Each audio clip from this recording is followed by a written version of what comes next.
from everything else that you've seen around the world? And how proud are you whenever you go out of the Philippines that people would ask you what your skincare routine is and masasabi mo, Filipino yung brand na dala mo? I remember when Miss Gracie and I were talking, she told me herself na siya mismo ang sumusubok every time na every time they have it made, yung product, it's her ano ba yung formula ingredients? Naging pagkain. It's her formulation talaga. And she said that ilang beses niya yan ito-test before she releases the product. And so more than anything, it's basically trust. Trust is number one talaga when using a brand. And so I've always believed in Miss Gracie kasi na hindi naman siya maglalabas ng isang produkto na that she can't vouch for. And so ever since then, I was like, ooh, now I trust Miss Gracie and I will use it. And then I fell in love with the products. So I think more than anything, it's the trust. And pag subok mo na, parang ayaw mo na if perfect na for you, you don't want to try something else. You know that feeling? Kasi nakakatakot because your skin talaga is something that you will carry your whole life. So yeah, that for me is the most important. It's trust. And also the part where you bring a Filipino yes. brand. It's very important to me, especially now. Actually, I have this extra love for Filipino brands. I just finished filming this movie, Guilty Pleasure, and our director is Connie Macatuno, who's very she would like to showcase Filipino brands and Filipino clothes designs. So I want to bring that even more. And SCD is one for sure because it's a Filipino brand, and I would like to share it to my friends who are living abroad, and hopefully I would love them to try it. And another one of the things that sets you apart in terms of beauty sa industry natin is of course your color. Diba? You never really want to do whitening and all of that, but you've been able to maintain such a beautiful kayumanggi na complexion. How does that work in sa SCD routine? Actually, I'm very grateful because you know what they always say na parang we always have these beliefs that you have to be a certain skin color. But what I love about SCD is the fact that they took me in and considered me as family, as someone who believes in just making yourself feel beautiful through, it doesn't have to be technically about skin color only. So that's what I'm really most happy about, is because it's like you can be beautiful whatever color you are. And all you have to do is just do your best to nourish your skin, make sure that you're at your best. So that's what I love about it. Thank you, Lovie, and again, congratulations, and team po, ma'am. Salamat po. Thank you. Yan, mamaya bibili na si Tessa. O gagamitin din niya. Pero good news, meron tayong mga ibibigay, di ba? Para sa press, vloggers, TV crew, yan. Pero eto, makaarte din itong babaeng ko, pero mukhang gusto niya rin talaga i-try ang SCD. Ay, hindi ko sabi. O maarte yung ibang tuturo. Hindi, pero si Sabi yan. Hi, Labi. Aside from yung Guilty Pleasure, yung mga project na nakalala? Well, after Guilty Pleasure, we're gonna shoot the movie actually next month that I'm producing naman. So, the moment na I complete na yung cast na lumipad dito, wow, I hopefully get to invite you guys so that we can have a discussion about the next project. But hindi ko pa siya pwede talaga i-divulge because I want to keep it muna until we start filming. But yeah, it's gonna be a film with Gerald Darrow, so abangan niyo yan. And of course, I have another one that I'm gonna shoot din po soon with Richard Somes. Ito naman yung finally gagawin ko na yung action. So, dun excited na ako. Okay, yan. Okay sa'yo, Sabi. Ako hindi ka na invited sa announcement. Teka na kasi. out na kita dun. Pero eto, magtatanong si Janice Navida. Yan.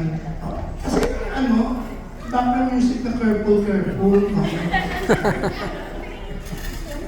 Hi. Good afternoon, Lovey. Oo, yung first question ko, Lovey. Kasi morena ka, pero alam naman natin, kapag i-display ka ng katawan mo sa social media, walang mga chismis. Kaya ang dami talagang naiinggit na ang bongga ni Lovey. So, how do you keep your skin flawless despite having a morena color? Well, I think yun nga yung importante is self-care. Self-care is important. Ako kahit puyat ako or maaga ako kailangan pumunta sa work, talagang hindi ko pababayaan yung skin ko. Kaya like what I was saying, especially before I got married, before the wedding day, ang dami-dami ko ang dami-dami kong ritual na kailangan kong gawin. And I think that's what's important, diba? Aside from the food that we eat, it's also what we put on our skin. So, I would like to say a holistic approach. Important din sa akin mag-workout, because nakaka-detox din siya ng skin when you sweat. And also, of course, what you put sa body mo and what you eat. So, talagang, it's a whole routine on a daily basis. Pero hindi ko sinasabi na hindi ako nagkakaroon ako ng moments where I eat a lot of junk food and everything. Pero babawi din ako. And of course, may moments that I miss out, pero babawi pa din ako. Yes. Okay. Pero can you share with us your rituals? Kasi sabi mo may mga ritual ka talaga, di ba? Yes. At saka vain ka ba talaga? Kahit nung younger years? No! Wala, hindi ako marunong I didn't know how to take care of myself when I was younger. I mean, they would know. My team would know. Pero syempre, as you grow older, nagmamature ka, nag-iiba na yung priorities mo. Suddenly, you realize na, oh my God, sunscreen is so important. Number one, as in like, syempre, sana na maaga ko na-realize, pero medyo, but it's never too late. But sunscreen is the most important thing ever. Kasi nga, hindi natin alam how harmful it can be for us. May certain time pa nga yun, di ba, Ms. Gracie, na every time, like for example, 30 minutes before you expose yourself, that's when you have to prepare na to put sunscreen. And even when you're indoors, you should be putting sunscreen pa rin because of the UV rays and so many aspects. And alam ko mayroong mga time from 10 o'clock to 3. Yun yung mga critical times.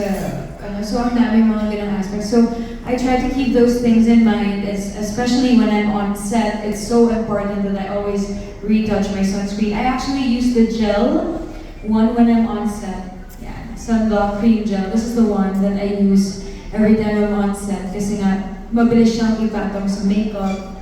And you can just it's very hydrating, so that's what I use. And when I have shoots, I also have a secret.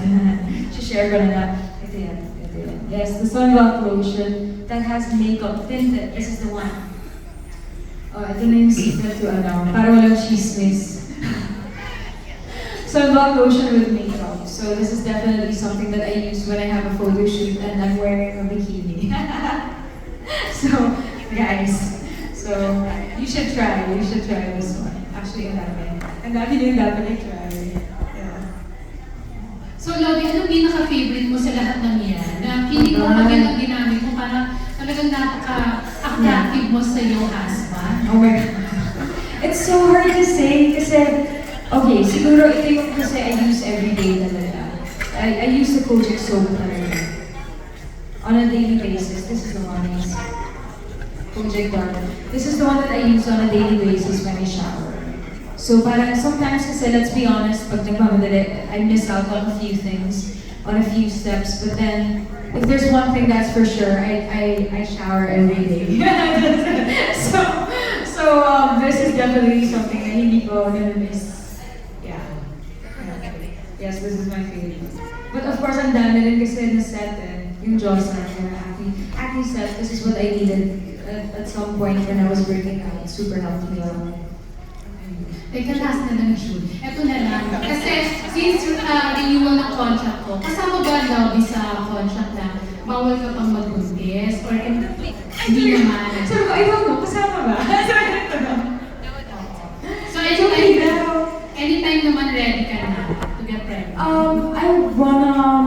siguro I have so many projects, movies lined up. But you know, if it happens, it happens, and I will welcome it completely. It's gonna be a blessing. But right now, talaga I'm still enjoying this part of life, working, and of course, I want to spend more time with my husband since we're always apart. So, nagipad muna siya dito, and so we'll enjoy first and work and see how things go. Okay, congratulations, Thank you so much. Yan, bakit tanong mo kay Mon? So, kaya tinanong kay Miss Green. Tanong niya kay Mom. Oo nga, hindi ko na siya invite next. Co-producer si Monty, no? Diba? Pero ito may tatanungin si Marinel Cruz of The Inquirer. Kala ko si Tita Lee. Ayun, Lobby, ano na, tatanong ko lang kung how is things going ngayon na you're already Mrs. Paano yung, paano yung paglipat mo, like, in tatlong homes ka diba, sabi mo before. Pakwento naman yung dynamics ng ano na nangyayari ngayon sa with your schedule. Yes. As a wife. To be honest, parang the hardest thing for me is to balance things. I'm trying to find the perfect balance. I love my job. I love working so much. Even my husband knows it. And sabi niya, hindi na niya yan mababago from me. I've been working since I was 15 years old. And sabi niya, it's not something that he wants to change. And I'm really grateful for that. That he's very supportive. Na we've been apart again for like 6 weeks. And it's not the typical setup for most people. But you know what? We're making it work. And we want to make it work. And I'm just very grateful that he's very understanding and he supports it, whatever it is, my goals. And I would like to do the same for him. So I try to find the perfect balance. It's not the easiest thing to do, but you know, I'm happy where I'm at. And I'm happy being home here in the Philippines. The truth is, yes, I have 3 different homes. The Philippines for me is still home. I may be doing projects abroad, but iba pa rin, syempre, di ba, parang pag uwi mo dito, iba yung pagkain, iba yung mga kasamang tao, ang sarap mag-Tagalog, yung alam mo yung mga ganang simpleng bagay. Kaya I'm just grateful that he's there for me, even if I'm busy, and we find time for each other. And even if I'm on set, we incorporate each other's time, lagi kami, we're always on FaceTime, ganyan, so it helps. Saan siya naka-base? In total, Philippines yung base mo? Hindi ko alam yung, sa totoo lang yung days no. I think, I would like to say, since I'm here a lot, I'm still here a lot. It's just that pag may work din ako abroad, nandun din ako. So where work takes me, that's where I'll be. But he's based in Los Angeles. For now, yes. And dugtungan ko yung tinanong ni Janice na, your plans of getting pregnant eventually, because sabi mo nga you still have work. Ano ka ba, parang do you have fears of being a mom? Yung worries ka ba that you can share with us? Oh my God, of course. I mean, sa lahat siguro ng role na pwede kong i-play, probably being a mother would be the most difficult and the most challenging ever because I think I'm such a perfectionist when it comes to the characters that I play. What more pa in real life? If there's one thing that I would like to do perfectly is to be a good mother. Diba? Parang and when that time comes and if God blesses me with that opportunity, I just want to be a great mother. I don't know. I mean, like, ang dami kong mga examples na I even call my friends and ask them kung, how is it to be a mom, or even as simple as when I see my mom, how she treats me. And I've been raised by single mothers, so parang, you know, parang, I hope I get to be as good as her. I hope I get to be as good as, you know, my assistant and my RN. They're such great mothers, tapos they get to take care of me as well, and they get to go to work. So yun na lang iniisip ko, gusto kong makita yung mga, I look up to these people, and they set a good example. Kasi nga, the fact that they get to go to work at the same time, and take care of me, na saling-pusa lang naman ako, tapos may mga kids sila. So it's nice to see that, na okay, ibig sabihin in the future, kaya mo din yan. Yeah. Last question lang, since well, you're on your way to making your own family, tapos sinasabi nila that show business is not permanent. Ano yung mga plans mo? Or what are you also, do you also have businesses other than showbiz? Yeah. Okay, right. Actually, that's why one of the things that I ventured into producing is so that I could be part of the industry. But then even when, okay, here's the truth. I love acting so much. When I'm on set, I could probably say that I'm very like I'm at my happiest then pag umaarte ako. Hindi ko rin siya malalet go ng ganun-ganun lang. I would still like to continue as long as they'll have me and I can still act. But then, you know, like creating projects for other people is one of the things that I would really like to do. So, of course, when I see talented people, I would know, I see hardworking co-actors, I would definitely love to put them in movies that I'll be doing with my husband. So, yes. Thank you. Yan. Thank you, Marinel. Ito si Nikki. Ay, Nikki Wang. Di ba? Screen name naman yun, no? Hindi naman talaga yun ang activity. Thank you, June. First of all, congratulations, Bobby. My first question is for Ms. Grace. Let's go back 2 years ago. How did your partnership with Lovey Boss start? Can you share with us a story about it? Before we have this topic, we're really looking for our image na babagay talaga sa SCD. Kasi ang SCD, this is a high quality, very efficient and effective, pero pangmasa. And then, namimili kami. Kaya since na lahat ng SCD family, they are requesting talaga to have this Gabi ko. Tinitingnan ko, ang ganda-ganda ng mukha niya. And her skin is morena because we have other product na talagang, for example, yung sunblock, but you have to protect your skin. Para makita nila na hindi lang puro maputi ang SCD. And her image is bagay na bagay sa akin. Very sophisticated, elegant, di ba? But, kaya niya makisalamuha kahit kanino. Yun yung image na nakuha namin sa kanya. Kasi, lalo na nagpanagdenga, kitang-kita namin kung paano niya asikasuhin lahat ng distributor. So, sabi nga namin, we really love her. Siya, kuhanin na ilalaki na namin siya. Ganon. Tapos, ayun nga, in the long run, we're so proud to have Miss Lavico. Kasi matakin mo, Miss Lavico is Miss Lavico. Her image is very elegant and sophisticated. SCD is also high quality. Na talagang hindi ako naglalabas kung hindi 101%. Kaya bagay na bagay din sa akin. And nakikilala kami because sa health na we have Miss Lavico. Thank you. Parang tanong na 2 years in a row siyang pumunta sa Pinagbenga. Tama? And another next year.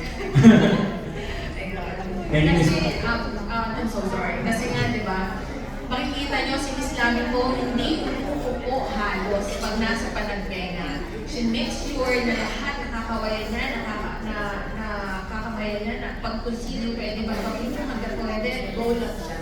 Yun po yun. Thank you. Thank you, Ms. Grace. And question for Lovey. Lovey, how does it feel that meron mga brands, you know, big or small brands that it does their name sa'yo? What's it for you? Oh, it's a big deal for me because I know that it's for of course our bosses and it's just more than just a brand. Because like Miss Gracie built this from the start, going up. So parang to be trusted to be part of this and to be the face of the brand is how do I say this? Iba kasi yung tiwala na ibibigay sa'yo eh. So I just want to be able to bring that back. You know, in like small ways na lang yun eh. Yung pumunta sa Panagbenga, to say hello to everyone, to say good things about the brand, to be genuine about it. These are little things. Kasi I wasn't there naman when she started this. It all started with an idea. It all started with, getting people to work with.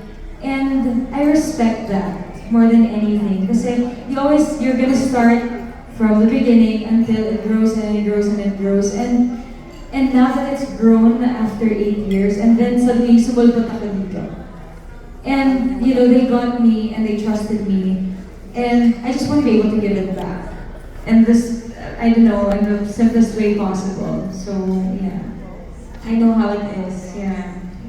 And last question from myself. I just like to piggyback on the previous questions about your Morena skin. Of course, there are people who can relate, young girls most especially, but there are also people who can, parang they feel not confident in their own skin. So do you have a message to those young girls who sometimes don't feel beautiful in their own skin? Oh my God.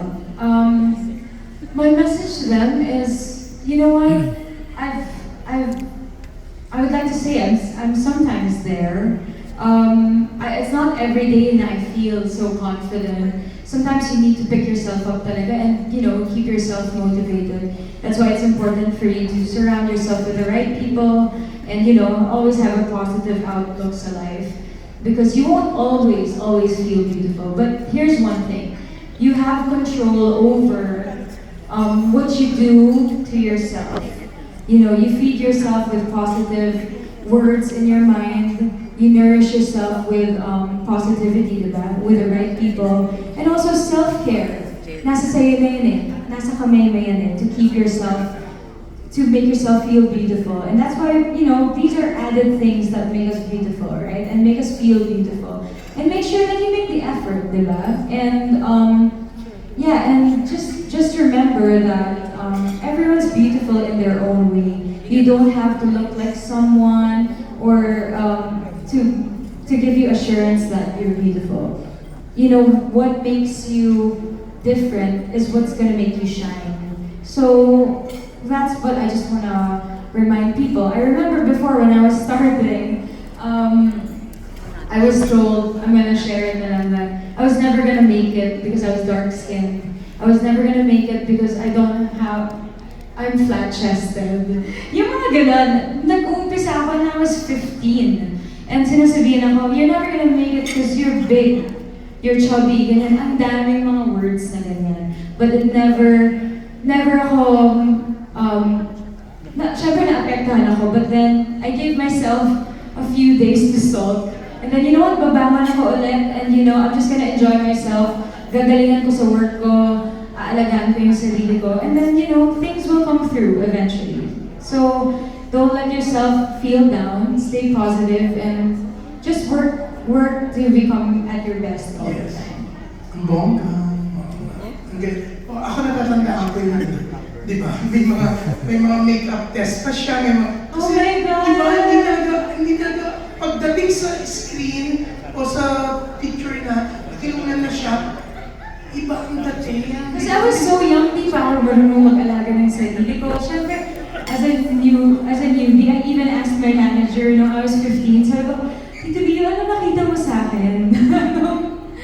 nung sabi niya, na you think that this was gonna happen. And I don't know. So, pasasalamat ko na lang talaga sa lahat ng tao who actually took a chance, diba?